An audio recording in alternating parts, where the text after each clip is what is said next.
Hej, det er Patrick Hedegaard fra Top Turbo. I dag der skal vi snakke lidt omkring søopmåling, opmåling af regnbassiner og åløb og hvad vi nu ellers skal finde på. Det vi har her foran os i dag, det er CHC Navigations Apache 3 Pro. Jeg vil gennemgå lidt opsætningsprocessen for opmålingen step by step.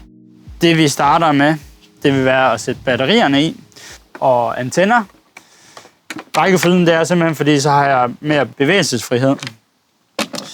Låget er fastgjort med 4 skruer. Når de begynder at kan bevæge sig anden i en 80 graders vinkel, så er de ikke længere koblet til båden. Vi indsætter så 2 stykker batterier. De vejer 4 kilo stykket. Og der er simpelthen lavet sådan en lille lomme i fronten af båden til dem. Og så har vi kablerne ned til motoren, som så skal ind i sådan der. Og den tager 2 af de her. Så båden uden batterier, den har en totalvægt på 10 kilo. Med batterier, så er vi oppe på 18 kilo. Så om man sætter batterierne i før eller efter den er kommet i vandet, er en præferencesag. Jeg er meget tæt på vandet, som vi kan se her i baggrunden. Så det er umiddelbart ikke noget problem at lige at løfte ned i. Når batterierne er koblet til, så har vi en sikkerhedsskinne, der holder batterierne på plads, så de ikke kan ligge og bevæge sig. Den spænder vi lige til.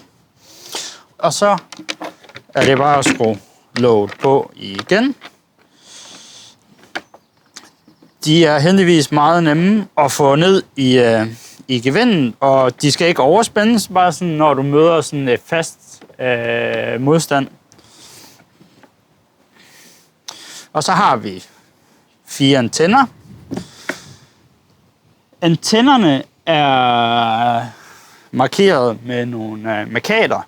Så der er 4 antenner. Der er 3 forskellige. Der er en 4G-antenne.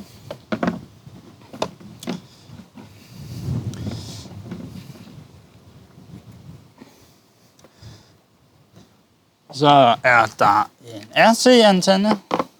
Dem er der 2 af.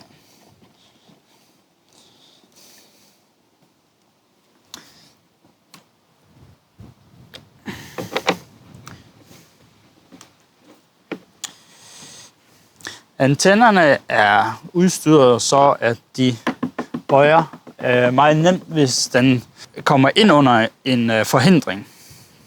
Hvis man laver opmåling, og der er en badebro, så er antennerne de vil ikke blive beskadiget.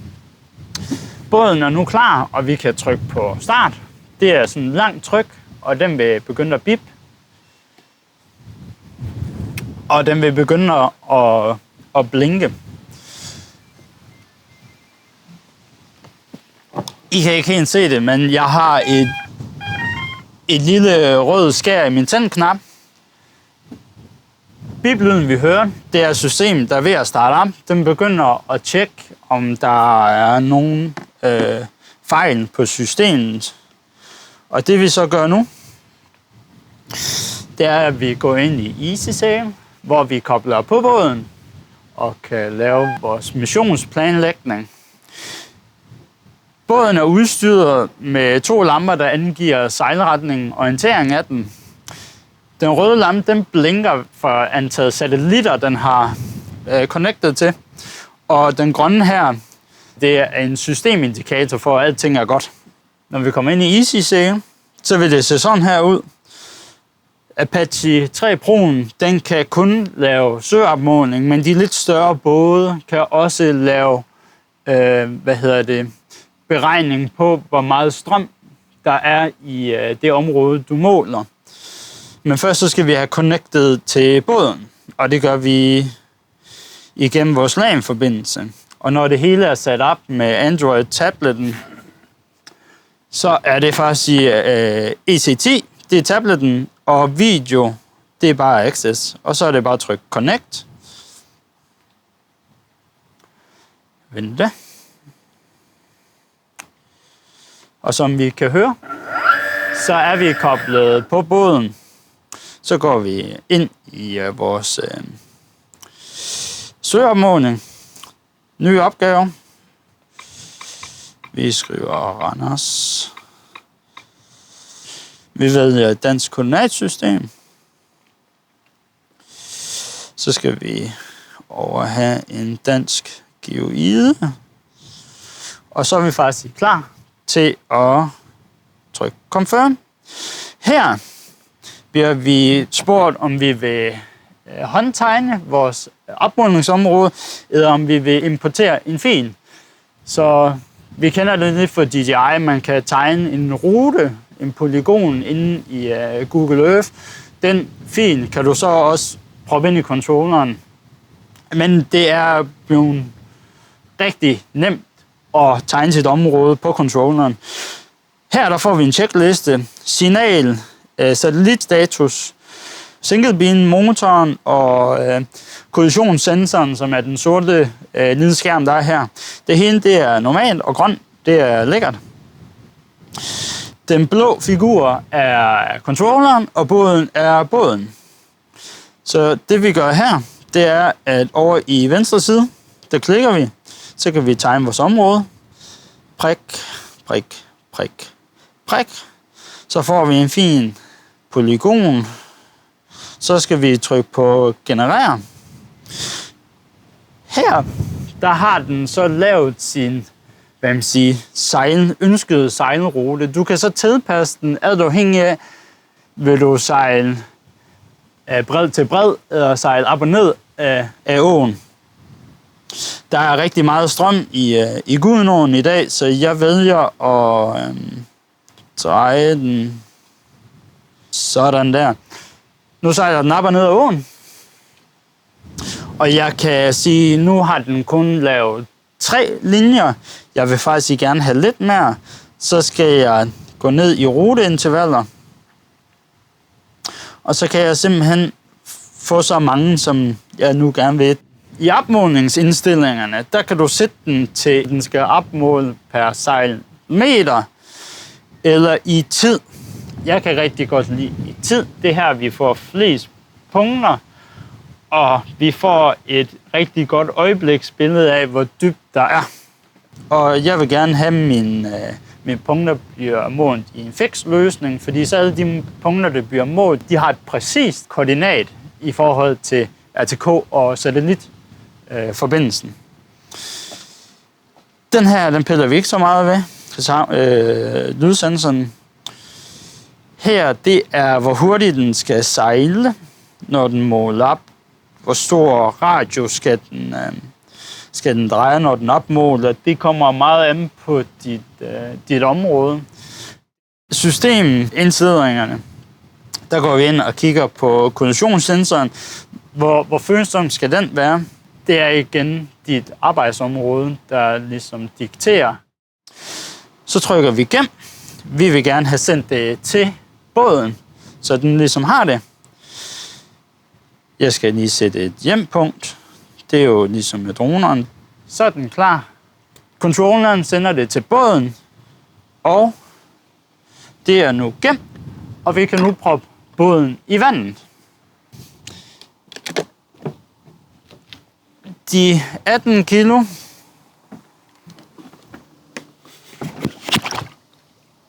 kommer i vandet.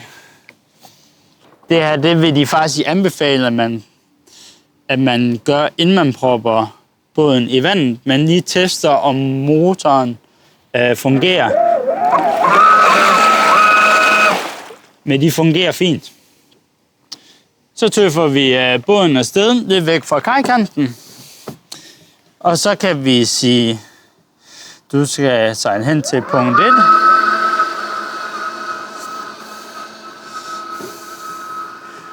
Og så trykker vi start opmåling. Og så tøffer den ned og så afsted.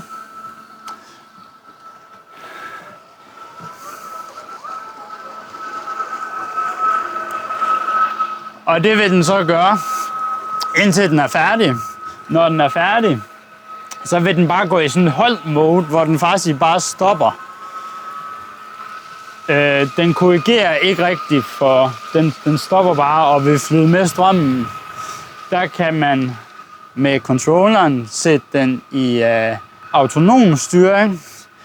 Det anker, vi kan se over i vores venstre side af tabletten, gør så, at den vil lige finde ud af, hvor er strømmen, og så vil den ligesom, så lægger den sig i forhold til strømmen, og så bliver den derinde for en god meters penge. Det vi kan se på controlleren, det er i vores venstre bundhjørne. Der har vi singlebeamen. Der er lige omkring 2,5 meters dybde. Vandet, det står ret højt i dag. Den hvide sorte radar er vores kollisionssensor. Og så kan vi ellers se vores topografiske farver i forhold til den digitale terrænmodel, som vi er ved at måle op til. Fordi vi har så mange punkter, så ligner det lidt en streg, men det er individuelle punkter. Nede i højre bundhjørne, sådan i midten af skærmen, der får vi en hel masse data. Der kan vi også se, hvor mange numre den er oppe på. Og så går den jo bare sin glade gang. Alt det her med drejeradius, det er igen noget, du kan sætte den til. Så jeg har fortalt den, at den har masser af plads til at orientere sig på i forhold til at vende. Nu er den færdig. Så overtager jeg kontrollen. Utrolig søstærk med forbedret motor, dobbeltskrog, bedre batterier, bedre motor og en bedre lydsensor. Nu vil jeg lige fortælle jer, vise jer det der med anker, så jeg sætter den på auto, og så ankeret. Nu tror jeg, at den forsvandt ud af framen. Den er lige i gang med at finde orienteringen.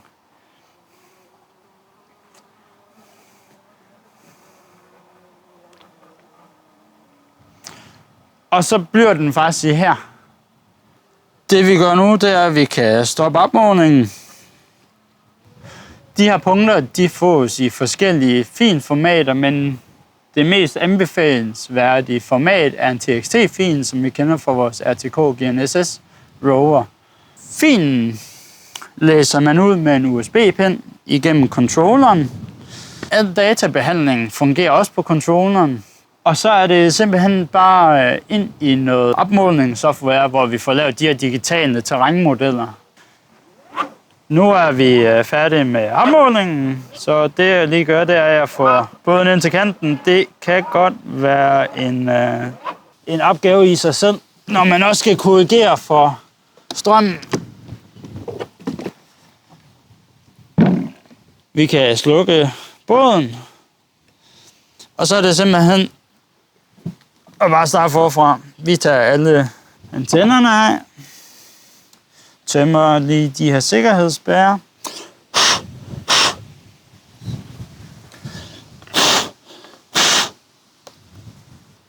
Det er anbefalesværdigt at have et håndklæde i bilen, så man lige kan tørre det værste af. Apache 3 Pro'en er ikke større, end den passer på bagsædet af en bitte stationcar. Så meget nem og handy. Og de 10 kilo gør også, at den er meget håndteringsvenlig. Når man ligesom kan trække i skruerne, trække den op af og bevæge dem ud over, så er de løse. Og så er det simpelthen sikkerhedsbeslaget skal lige løsnes. Sådan der. Frakoble batterier. Sådan der. Det var 1. Det var 2.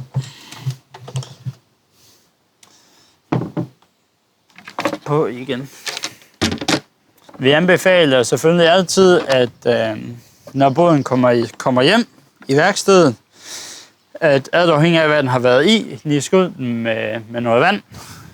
Både motor og båden tør den af, og så selvfølgelig sted den et godt og lækkert sted. Det var Apache 3 Pro'en. Ring, skriv, hvis det her det kunne have interesse i eventuelle demoer. Jeg dækker hele Danmark og kommer gerne med båden